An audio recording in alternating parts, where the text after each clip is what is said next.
Saudi আরব কিনা শেষ পর্যন্ত ইরানের বিরুদ্ধে যুদ্ধই শুরু করে দিল।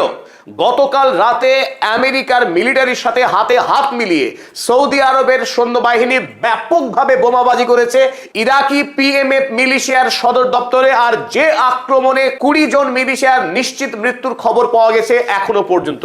কিন্তু তাৎপর্যপূর্ণ ঘটনা হলো এই যে সৌদি আরব যদিও তেহরানের ওপরে বোমা বর্ষণ করেনি, ইরাকে বোমা বর্ষণ করেছে, তবে এই বোমা বর্ষণ একরকম ইরানের ওপরেই। কারণ যে পিএমএফ সেনার উপরে সৌদি আরব বোমা বর্ষণ করেছে সেই পিএমএফ সেনা ইরানের প্রক্সি গ্রুপ, ইরানের আইআরজিসির দ্বারা পরিচালিত হয় এই মিলিশিয়া গ্রুপ। সৌদি আরব এবং ইরান গোটা মুসলিম বিশ্বের এই দুই প্রধান শক্তিকে তাদের মধ্যে লড়িয়ে দেওয়ার ষড়যন্ত্র করছিল আমেরিকা যুক্তরাষ্ট্র দীর্ঘদিন ধরে। বিশেষ করে ইরান যুদ্ধে প্রথম থেকেই ডোনাল্ড ট্রাম্প চেয়েছিলেন সৌদি আরব যেন সরাসরি ইরানের বিরুদ্ধে যুদ্ধে নামে, আর সেই ঘটনাই কিন্তু গতকাল রাতে ঘটতে শুরু করলো। ইরান যখন মার্কিন যুক্তরাষ্ট্রের বিরুদ্ধে লড়াই করছে মধ্যপ্রাচ্য থেকে তার সমস্ত সামরিক ঘাঁটি গুটিয়ে দেওয়ার দাবি নিয়ে, তখন সৌদি আরব সেই মার্কিন সেনাকে সঙ্গী করে ইরানি প্রক্সি গ্রুপের উপরে ঝাঁপিয়ে পড়ছে, নির্বিচারে খুন করছে। অথচ এই সৌদি আরব যখন আমেরিকা গাজাতে গণহত্যা চালাচ্ছে, লেবাননে যখন ম্যাসাকার চালাচ্ছে, তখন নির্বিকার থেকেছে দীর্ঘকাল ব্যাপী। আর মধ্যপ্রাচ্যে এই জুলুমের বিরুদ্ধে যখন ইরান একের পর এক প্রক্সি গ্রুপ তৈরি করে মার্কিন সাম্রাজ্যবাদ এবং আধিপত্যবাদের বিরুদ্ধে লড়াই করছে, সেই সাম্রাজ্যবাদ বিরোধী এবং আধিপত্যবাদ বিরোধী ইরানি লড়াইকেই দেখে দেওয়ার চেষ্টা করছে সৌদি আরব। গতকাল সৌদি আরবের বিদেশ মন্ত্রী ফয়সাল বিন ফারহান সরাসরি মুসলিম বিশ্বে ইরানের নেতিবাচক ভূমিকা নিয়ে তীব্র ধিক্কার জানিয়েছেন এবং তিনি দাবি করেছেন সৌদি আরবই একমাত্র মুসলিম বিশ্বের নেতা, সেখানে ইরান কেবলমাত্র বাছাই করে মুসলিম রাষ্ট্রগুলোকে আক্রমণ করছে, তাই তারা এবার ইরানের বিরুদ্ধে অবস্থান নিতে বাধ্য হচ্ছে। সব মিলিয়ে মধ্যপ্রাচ্যের রাজনৈতিক অবস্থা জটিল থেকে জটিলতর হয়ে যাচ্ছে। চলুন আজকের এই ভিডিওতে আমরা বুঝে নেওয়ার চেষ্টা করি কিভাবে সৌদি আরব ইরানের বিরুদ্ধে যুদ্ধে নামছে এবং এই যুদ্ধের ভবিষ্যৎ কোন দিকে আমাদেরকে নিয়ে যেতে চলেছে। শুরুতেই সকলকে স্বাগত জানাচ্ছি, আপনাদের বন্ধু আমি অধ্যাপক আব্দুল হালিম। চলুন শুরু করা যাক। 28 ফেব্রুয়ারি ইরান যুদ্ধ শুরু হবার পর এই প্রথম সৌদি আরব সরাসরি যুদ্ধে অংশগ্রহণ করলো কাল ইরাকের পিএমএফ মিলিশিয়াকে আক্রমণ করার মধ্য দিয়ে। মোহাম্মদ বিন সালমান দীর্ঘদিন ধরে সৌদি আরবের সৈন্যবাহিনীকে শক্তিশালী করছেন এবং আমেরিকা থেকে প্রচুর পরিমাণে অস্ত্রশস্ত্র কিনে দেশের সামরিক শক্তিকে একদিকে শক্তিশালী করা, অপরদিকে পাকিস্তানের সঙ্গে শক্তিশালী সামরিক চুক্তি ইতিমধ্যে করে রেখেছে এই সৌদি আরব। লক্ষ্য ছিল তার দেশের তেল সম্পদকে রক্ষা করা, যদিও সেই তেল সম্পদকে রক্ষা করতে গিয়ে রীতিমতো হিমশিম খাচ্ছে এই মুহূর্তে সৌদি আরব। আমরা দেখলাম গতকাল এই মোহাম্মদ বিন সালমানের সৈন্যবাহিনীর সরাসরি আমেরিকার মিলিটারির সঙ্গে হাতে হাত রেখে কোঅর্ডিনেটেড অ্যাটাক করলো ইরাকের পিএমএফ মিলিশিয়া গ্রুপের উপর। আল জাজিরাতে হেডলাইন হয়েছে, সেখানে লিখেছে Riyadh says its targeted attacks were done in coordination with the US military.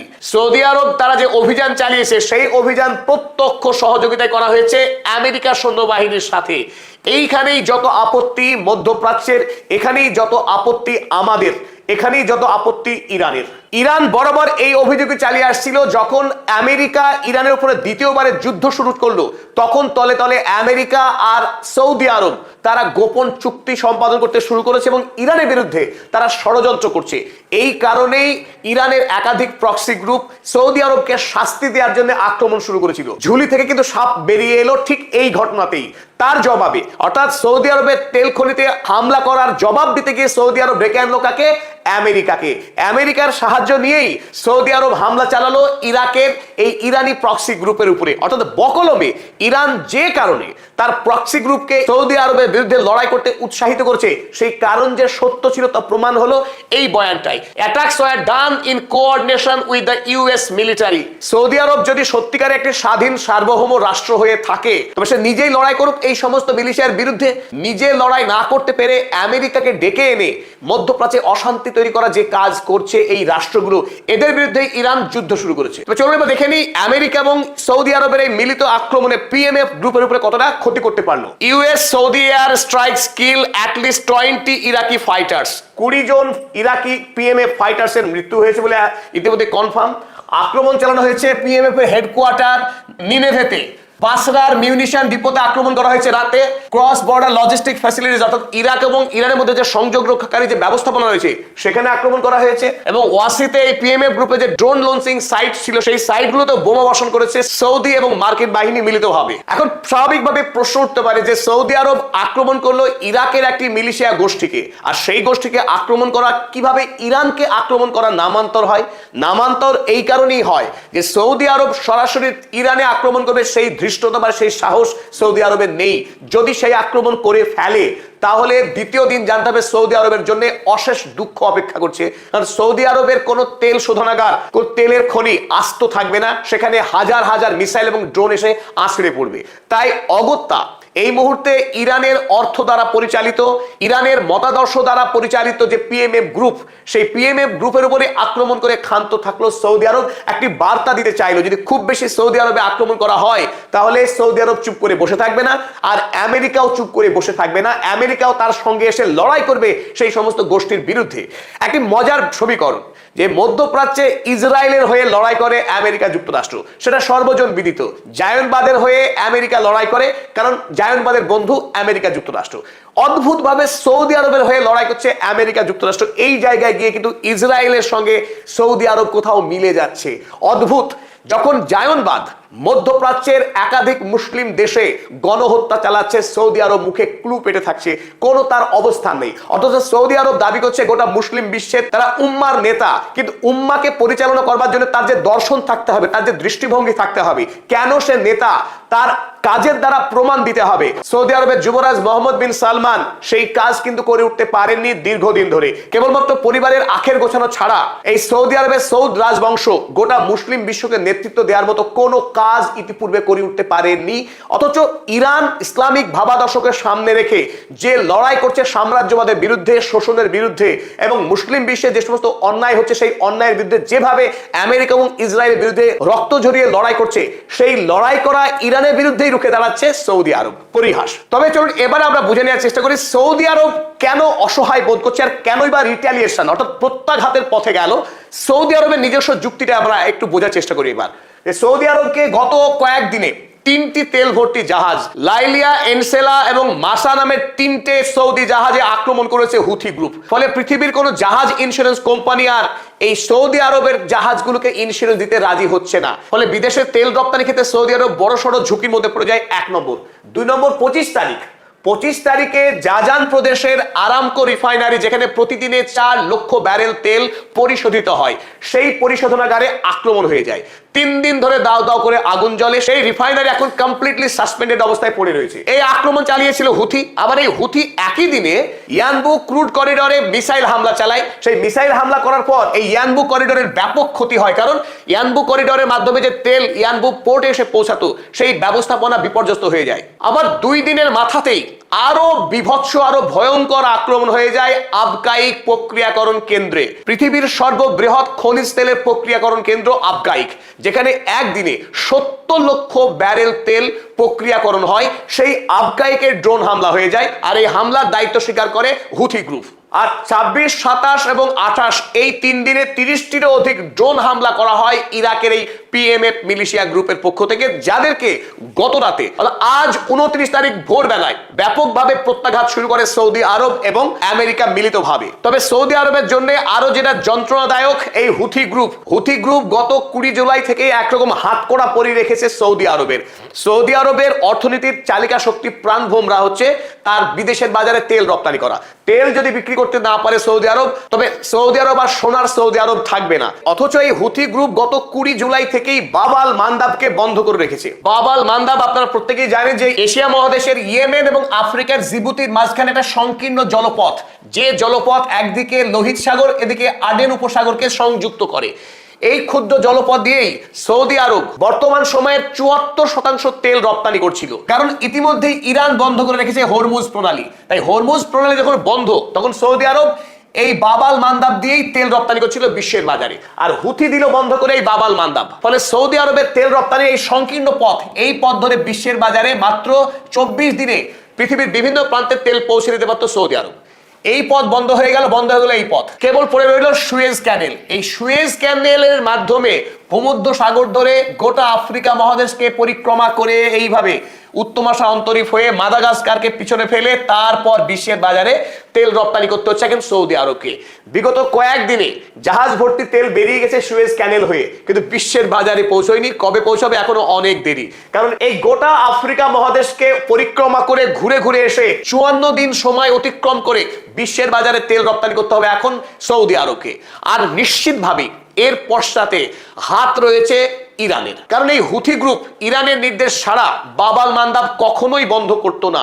Donald Trump এবং সৌদিকে একসঙ্গে বার্তা দিয়েছে ইরান যে ইরানের বিরুদ্ধে যদি লড়াই করা হয় তাহলে না হরমুজ প্রণালী না বাবাল মান্দাব কোন পথ দিয়ে সৌদি আরব 1 ব্যারেল তেল বিক্রি করতে পারবে না, এবং সেটা বর্তমানে করে দেখিয়েছে। এখানে দুটো ব্যাখ্যা হতে পারে যে সৌদি আরব যখন তেল বিক্রি করতে পারছে না, তার দেশের তেল পরিকাঠামোতে ইরান আক্রমণ করছে, তাহলে অবশ্যই বদলা নেবে সৌদি আরব, সুতরাং সৌদি আরব বদলা নিয়েছে।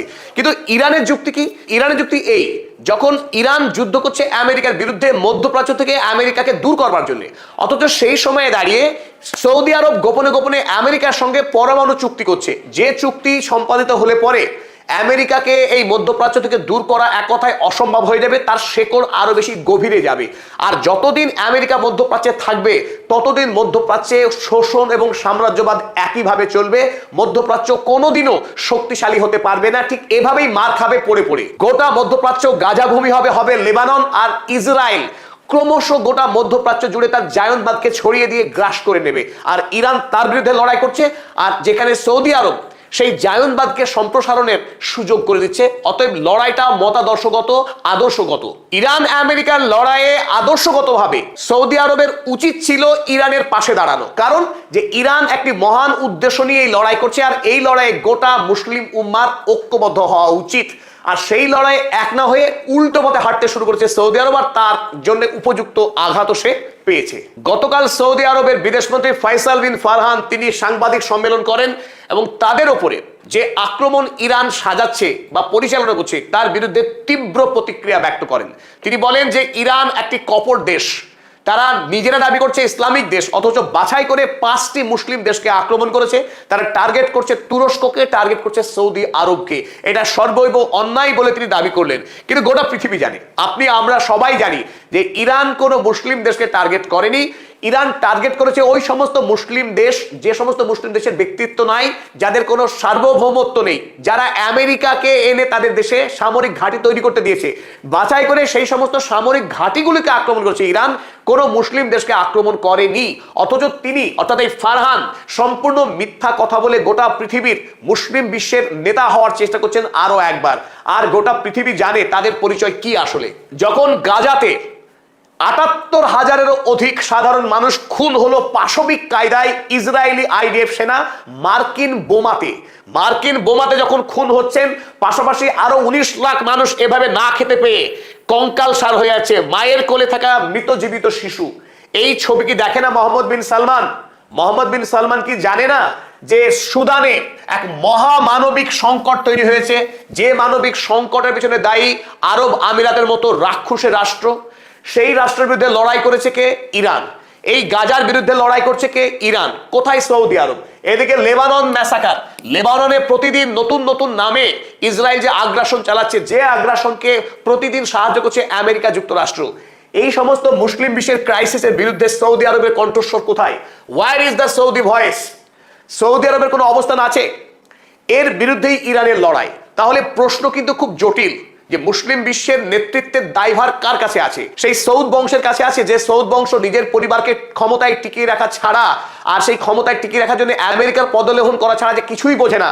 সেই সৌদি কি মুসলিম উম্মার নেতা, নাকি আসল নেতা ইরান, যে সত্যিকারের লড়াই লড়ছে, নিজস্ব প্রযুক্তি তৈরি করে আমেরিকার সঙ্গে লড়াই করে আমেরিকাকে যুদ্ধে পরাস্ত করছে? ওদিকে অন্য রাষ্ট্র যে আমেরিকার অনুগ্রহে বেঁচে আছে। তবে এদিকে আজ প্রথমবারের মতো ইরান সরাসরি আক্রমণ চালিয়েছে জর্ডনের মোয়াফাক সালটি এয়ারবেসে, যেখানে বিপুল সংখ্যক মার্কিন সেনা মোতায়েন আছে।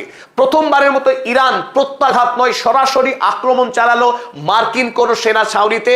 অবশ্যই এর পশ্চাতে বড়সড় কারণ রয়েছে, কারণ আপনারা জানেন যে গতকাল ডোনাল্ড ট্রাম্প এবং বেঞ্জামিন নেতানিয়াহু, এই দুই রক্তপিপাসু নেতা কাল তারা বৈঠক করে, এবং সেই বৈঠক যে অত্যন্ত ফলপ্রসূ হয়েছে সে কথা জানিয়েছেন তারা।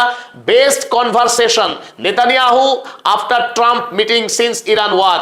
ইরান যুদ্ধের পর প্রথমবার বৈঠক হলো এই দুই নেতার, এবং নেতানিয়াহু জানিয়েছে ট্রাম্পের সঙ্গে সেরা কথোপকথন হয়েছে। আমরা গতকালকের ভিডিওতে আপনাদের বিস্তারিত জানিয়েছিলাম যে বেঞ্জামিন নেতানিয়াহু কি কি লক্ষ্য নিয়ে ডোনাল্ড ট্রাম্পের সঙ্গে মিট করছেন। 1 নম্বর দাবি ছিল ইরানের রেজিম চেঞ্জ করা, আরো শক্তিশালী যুদ্ধ শুরু করা ইরানের বিরুদ্ধে, কারণ ইরান নাকি গোপনে গোপনে পিক অ্যাক্স মাউন্টেনের তলায় পরমাণু বোমা তৈরির কাজ করছে, আর সেই পরমাণু বোমা প্রস্তুতি যে ইরান করছে তার প্রমাণ রয়েছে বেঞ্জামিন নেতানিয়াহুর হাতে, আর সেই প্রমাণ কালকে ডোনাল্ড ট্রাম্পকে তুলে দিয়েছেন। অতএব মধ্যপ্রাচ্যে নতুন করে একটা ভয়ঙ্কর যুদ্ধ শুরু করতে চাইছে বেঞ্জামিন নেতানিয়াহু, আর সেই কাজে সাড়া দিয়েছে ডোনাল্ড ট্রাম্প। আবার একই কথা জানিয়েছেন ডোনাল্ড ট্রাম্প তিনিও। ডোনাল্ড ট্রাম্পও বলেছেন যে prime minister Bibi Netanyahu of Israel along with myself and representatives had a very good meeting। অত্যন্ত ফলপ্রসূ একটা মিটিং হয়েছে ডোনাল্ড ট্রাম্প জানাচ্ছেন, ওদিকে বেঞ্জামিন নেতানিয়াহু তিনিও বলছেন খুব ভালো মিটিং। আর দুই শয়তানের ভালো মিটিং এর অর্থ হচ্ছে ইরানের বিরুদ্ধে ষড়যন্ত্র ছাড়া আর কিছুই হতে পারে না। তাই ইরান আজ প্রথমবারের মতো মুওয়াফাক সালটি এয়ারবেসে আক্রমণ চালিয়েছে। সেই আক্রমণ যদিও সেন্টকম জানিয়েছে সমস্ত মিসাইলকে তারা ইন্টারসেপ্ট করেছে, কিন্তু পরবর্তীতে দেখা গেছে যে সরাসরি বেশ কিছু মিসাইল আক্রমণ করেছে, আশ্রয় পড়েছে এই মুওয়াফাক সালটি এয়ারবেসে। যদিও কতজন সেনা বা ক্ষয়ক্ষতির পরিমাণ কোনো তথ্য এখনো হাতে আমাদের এসে পৌঁছয়নি। তবে সবচাইতে যেটা দুঃখজনক এবং দুর্ভাগ্যজনক ঘটনা, সৌদি আরব ইরানের বিরুদ্ধে যুদ্ধে জড়িয়ে পড়া। এই দুই শক্তি যদি ঐক্যবদ্ধ হতে পারত তাহলে গোটা মুসলিম উম্মার জন্য আশীর্বাদ হতে পারত, আর তারই লক্ষ্যে কাজ করার চেষ্টা করছিল ইরান। কিন্তু সেই কাজ না হয়ে গেল সম্পূর্ণ উল্টো। আমেরিকার পাতা ফাঁদেই শেষ পর্যন্ত পা দিল মোহাম্মদ বিন সালমান, এবং ইরানের বিরুদ্ধে যুদ্ধে নামার যে কাজ সেই কাজে অনেকখানি এগিয়ে গেল সৌদি আরব। তবে এই যুদ্ধে ইরানের হারাবার কিচ্ছু নেই। ইরান তার আত্মরক্ষার সমস্ত কৌশল জানে এবং নিজেকে আত্মরক্ষা করবেই। তবে সৌদি আরবের জন্য এই যুদ্ধ অত্যন্ত সর্বনাশা হবে, তাতে বিন্দুমাত্র সন্দেহ নেই। এরই সাথে এই নিবেদন আজকের মতো আমরা শেষ করলাম।